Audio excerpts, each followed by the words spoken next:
Thank you for joining us in our Success series. We've been interviewing some powerhouses for this series. We're going to have a new interview up every day for 20 straight days. In my podcast, Optimize Success, I love to talk about leadership, sales, personal development, and I really wanted to start the year strong and provide you with some tools to have you kick the doors open and start running out the gate. Often I have found that when we work in an industry, we collaborate and share ideas with those in our industry. Over the years, I've gained so much more by going out of my industry and talking to other successful people. They always say success leaves clues. I believe it is so much stronger than clues. It actually gives us answers. Join me over the next 20 days and listen to these high-powered entrepreneurs who have built their business from nothing, just a belief that they could. CEOs of billion-dollar companies who've never had an advantage. In fact, probably disadvantages. Celebrities who just took what they loved at a local level to a huge network level. And also influencers on social media share their tips on if they were to start right now, what they would do and how they were able to seize opportunities and how you could as well. I hope you enjoyed the start to the new year. Thank you for joining me in this. Subscribe if you haven't, and we'd love to hear your feedback. We tried to video most of these, and we'll be posting those on my YouTube channel, Cindy Garza. Subscribe to that as well, as we will be having a drawing each week for some great gifts. Happy New Year and much success to you. I'm excited to be interviewing Mary Ellen Sheets. She is a legend for women around the world. In the mid-'80s, Mary Ellen was a single mom, 2 sons in college, decided to leave her secure job with the state of Michigan. She had $10,000 in savings and began a company. Everyone around her let her know that they didn't feel she was making the right decision. She pushed past the doubters and began 2 Men in a Truck. Mary Ellen is now 80 years old, retired, and living in Florida. 2 Men in a Truck has over 400 franchisees today throughout the United States, Canada, and Europe. Last reported annual revenue was in excess of $440 million. I have to share with you, though, that several months ago, I reached out to Mary Ellen Sheets when I first started my podcast, and she did an interview with me. It never recorded. John Maxwell always says the first time's never good. Her interview was good. My tech skills were not too strong. I was so embarrassed to tell her it didn't record, so I never said anything. But I loved everything she had to say and felt it was important for you to hear her story. So I ate the frog. You know that saying, eat the frog? If not, you need to pick up the book by Brian Tracy titled Eat That Frog. Basically, it's just get over it. Stop worrying about how you feel. So I called Mary Ellen, I explained, and she was so gracious and said, absolutely, let's do it again. This is just a podcast. We didn't get any video, but you're going to love her 10 things she shares that she felt helped her succeed. Welcome, Mary Ellen. I appreciate you giving me grace for the tech issue, and I'm happy to report we are recording this time. Something that has stuck with me since our initial call, and I've repeated this to several people, is that you shared a pivotal moment in your company, and that was when you had your staff trained in empathy. Can you share a little bit about that? Yes. Years and years ago, I was a listening ear, and I went through all the training. It's 60 hours of training.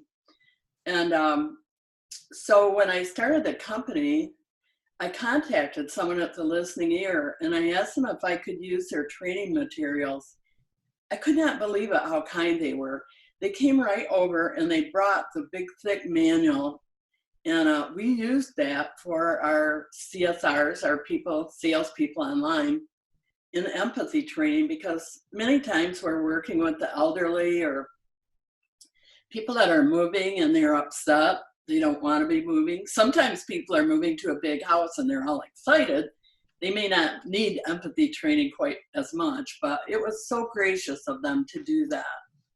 Wow, that is. You hear so many companies really focus on the sales training, but to have the empathy training, you're the only one I've heard that from. So I love that. Oh, good. Thank you. Yeah. So I wanted to ask you to be on today because we are doing this series on the podcast on success. And I know you have about 5 or 10 things that have really shaped or really did shape your business that you could share with us. And I would love to hear those. Oh, that's so kind of you. Um, Years ago, once our company got started and started getting bigger, I started doing a lot of public speaking. And I found out I did have a list of, I call them my lessons learned. And I can give that list to you. Yeah, we Um, would love that. well, first of all, number one, even if you're very shy, you can speak in public if you do it enough. And I was so shy when this company started. People called me Pinky because if you talk to me, I would just look at my shoes and blush. And public speaking was way out of the realm of anything I could consider. But after speaking probably hundreds of times, I got so I enjoyed it. So Wow. moving along, do you want me to just go through the list, Cindy? Yeah, yeah. Okay. So do you Number enjoy two, public always speaking give now? back to your community. Wherever you are, do what you can. We were able to do a lot because we have trucks and manpower. So some of the odd things that we could do, early on, we got a call. The Humane Society had little metal statues and people put pennies in them. Then they got so heavy they couldn't lift them. So they would call us and we would go get their little dogs and bring them back to them full of money. When once there was a big oil spill, the Exxon oil spill, Yeah. and we collected towels to clean the seals and took them to the airport. I mean, that was so long ago, but that tells you how long ago we started giving back to our community. Right. Then we decided that we would give 10 cents from every move that we did to a charity. So we let our franchisees vote and choose the charity they want. For many years, it was the American Cancer Society because cancer affects so many people. Yeah. And now it is, then it was Wounded Warriors. And I think now it's, I'm not sure the name of it, but it's when they take trucks when there's a disaster and they take trucks full of water, hope, something for hope. So that's what we do now. Wow. So Number important. 3 is the customer always comes first. People are nervous when they're moving and they're upset, and whatever they say, we go, it's okay, we'll take care of it. Don't worry, we'll take care of it. And somehow we will take care of it. It's hard enough to be moving, and I don't want them stressed over our timelines or our problems. Right. Number 4, love what you do. Life is not a dress rehearsal. I worked for the state for 20 some years, and I sat in a cubicle and I worked with really nice people. But when I started this little business, oh my gosh, I loved it so much. It was like a little toy. Really? And it was just fun. If you love what you do, it makes your life so much better. That's so true. So, number 5, don't listen to negative comments. When I did start the moving company, a lot of people at the state made fun of me. I know they did. I heard them, and people go, oh, what are you doing that for? And my own mother said, you're going to lose everything you have. Get out of that business. My brother said, sell that stupid moving company. But you just can't listen to those comments. Turn them off and go ahead with your positive, good thoughts. Well, number 6, even if you're broke, let people know you will pay them back. Keep in contact with them and send as much as you can afford every month. In the beginning, we had no money, and it was hard. And we had some big lawsuits that we had to go through as far as franchising and things that we were learning about the hard way. Wow. And we had to hire expensive attorneys, and it took us a long time to pay them off, but we always sent them something every month. We always kept in touch. Don't try and hide your head under a bush or something and not talk to the people when you owe them money. Just be transparent, right? Yes, very, very important. Number 7, always say yes to any opportunity because you don't know where it will lead. I was asked to speak to the National Guard, had a camp up north in Alpena, and I flew up there for several years and spoke to the high school students. Then they asked me to be on their board. Then they started taking me with them all over the world. I flew with the National Guard and saw so many wonderful things and got to understand the military more. And it was a great experience. So Wow. you just never know if don't spread yourself too thin, but Right. if you can say yes to everything, it's a good thing to do. Yeah, it kind of goes back to the public speaking. It may not be so comfortable, but it brings other opportunities. Yes, yes. Sometimes you just have to go outside your little personal comfort zone. Yeah. So, which Most mine was often. very small. Um, Number 8, don't lose your focus. I got so excited when I started Two Men in a Truck that I wanted to start all these other businesses. I protected names of other businesses, and I had an attorney, a local attorney back then, and he went, "Whoa!" He said, "Stop, just focus on what you're doing. You've got your plate full here. Don't try and spread yourself too thin." So number 9 is take lots of pictures. Oh my God, almost every day we wish we had pictures to go back in the beginning. You don't think it's important, but someday you will want those pictures. So Right. yeah, they're in your mind, but you don't have them on paper. So Yeah, I number love 10 that. of my last lesson learned is if you want to do something bad enough, you can make it happen. Even if you do just a little thing each day, always do something. And when you look back, you will have really accomplished a lot. And also going along with, we are so lucky to live in this country where we have freedom, where women are treated equally, pretty Right. much. Yeah. And so the opportunity is there. I mean, you just have to go for it and keep working on it. And those So, are simple things I have, Cindy, but that's all I have. And that they worked for me. no, these are awesome things, Mary Ellen. And so can I ask you a couple quick questions? Sure, of course. Okay, so you're working at the state and you start Two Men in a Truck. Do you transition over working both jobs for a while, or do you just quit? I mean, I can only imagine what you heard, because the state is always thought of as a really good job and a lot of security there. So how was that transition over? Well, I had been there 20 years and I was running this little moving company on the side at night.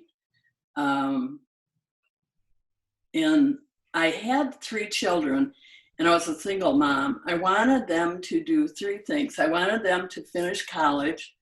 This is crazy. I wanted them to all have straight teeth, and I wanted them to all go to Europe. And Really? I love that. Christmas, I had done all 3. My youngest boy graduated from college, and I thought, you know what? I've done everything for those kids I can. I can't do any more. So I quit my job and started running Two Men on a Truck full time. And I had 5 trucks. That's all I had. And away it went. In a way So it I went. had a little bit of savings put aside, but God, I think like $10,000. Not very much. Not very much. Wow. And you said it was number 4 was love what you do. Life is not a dress rehearsal. And what did you love most about it? The independence, you running your own thing. What did you love? I love the freedom of my hours, that I was not working 8 to 5. I love that I was helping our customers. But as our company grew bigger, what I loved is the opportunity we gave other people. Many of our franchisees now started out as movers, amazingly enough. Wow. How many franchisees do you have now? Close to 400. They're across the United States, several in Canada, and some in Europe. Wow. It all started with an idea when your sons were in college, right? Right, right. They're old beat up green pickup truck moving people. Those are my 2 men, and they're still my 2 men, but they're in their 50s now. So. Did you think of that name yourself, or did one of the kids come up with it, or? No, we used to, in the town courier in Okemos, we had an ad, and the first line in the ad was two men in a truck. Of course, it was two kids in an old beat up pickup truck, but But look where it went. yes, One last question. Do sure. you have a favorite book that you like that kind of shaped your life or made a big impression on you? Or Oh my gosh, that is so funny because I love to read. Everyone that knows me knows that. I have a stack of books on my desk I'm looking at, but I never really read any business books. When I started out, there weren't any, and there are some really good books now. And one is just franchising for dummies that the man from Wendy's wrote. It has everything in it you need to know about franchising. wow. And Good. I got to know him in later years, but um, there was nothing back then. I had a franchise attorney, and I just had to believe everything he told me. So I they're love it. lucky now. You can get so many good books, but I didn't read business books. What do you like to read? I like history. I like World War II. I like reading about the presidents. So I like to read anything. I don't really read too many love novels, but anything else I like. Well, you're retired now, right?